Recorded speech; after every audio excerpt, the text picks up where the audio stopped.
যে মুহররম মাসের গুরুত্ব, তাৎপর্য, তার উপরেই শিক্ষা। মূলত আমরা শিক্ষা নিয়ে আজকে আলোচনা করতে চাই। এই মাসে নানা ধরনের আমরা আয়োজন করে থাকছি। পুরো যে 10টা দিন গেল, এই 10 দিন কেন্দ্র করে আমরা যেটা দেখলাম, এই মাসে কেউ রোজা রাখছেন, আবার কেউ মিছিল করছেন, আবার ইতিহাস বর্ণনা করছেন। সব মিলে নানা ধরনের শিক্ষা কিন্তু আমরা দেখছি এই মাসে রয়েছে, এবং পরবর্তী দিনগুলোও রয়েছে।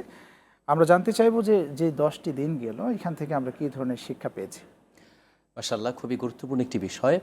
মুহররম মাসে আসলে পুরো মাসটার মধ্যে আমাদের শিক্ষা আছে। আমরা শুধুমাত্র মুহররমের 10 তারিখের শিক্ষাটা নিয়ে আলোচনা করে থাকি। আর সেই আলোচনার ক্ষেত্রেও কেউ সঠিক আলোচনা করে, কেউ বা এখানে ভুল বা বিভ্রান্ত আলোচনা অ্যাড করে দেয়।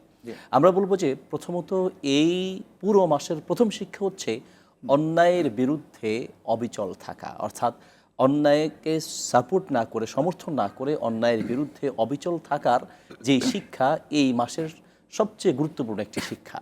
আমরা যদি একদম শুরু থেকে আসি, রাসূল সাল্লাল্লাহু আলাইহি সাল্লাম থেকেই কিন্তু এই মাসের বা এই মাসের 10 তারিখের ফজিলত পাওয়া যায়। আমরা অনেকেই মনে করি যে হোসেন রাদিয়াল্লাহু তাআলা আনহুর যে শাহাদাত, সেটাকে কেন্দ্র করে এটার ফজিলত। হ্যাঁ, হোসেন রাদিয়াল্লাহু তাআলা আনহুর শাহাদাতটা এই মাসে হয়েছে এবং ঐতিহাসিকদের মধ্যে 10 তারিখে হয়েছে। কিন্তু হোসেন রাদিয়াল্লাহু তাআলা আনহুর শাহাদাতকে কেন্দ্র করে এই মাসের সম্মান হয়ে বৃদ্ধি পেয়েছে বিষয়টা এমন নয়, বরং এর আগ থেকেই ছিল।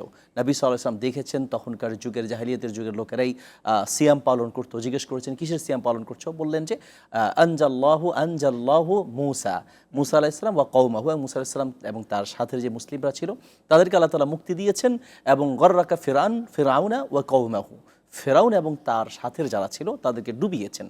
তো এখান থেকে আমরা শিক্ষা গ্রহণ করতে পারি যে মুসা আলাইহিস সালাম কীভাবে সত্যের উপরে অবিচল ছিলেন। তাকে দেশ ত্যাগ করতে বাধ্য করা হয়েছে, তাকে একের পর এক নির্যাতন করা হয়েছে, কিন্তু এরপরেও তিনি অবিচল ছিলেন।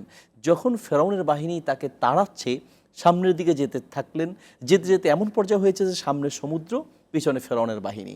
মুসা আলাইহিস সালামের সাথে থাকা মুসলমানরা বলছে, ইন্না লা মুদরাকুন, আমরা তো ধরা পড়ে গেলাম, আর তো বোধহয় বাঁচার উপায় নেই। ঠিক সেই মুহূর্তেও মুসা আলাইহিস সালাম ঈমানের উপরে অবিচল থেকে বলছেন, কাল্লা ইন্না মাইয়া রব্বি সায়াহদিন, কখনো নয়, বরং আমাদের সঙ্গে আল্লাহ আছেন, ওই আল্লাহই আমাদেরকে রক্ষা করবেন। সুবহানাল্লাহ। দেখুন, মানে ঈমানের দৃঢ়তা কাকে বলে।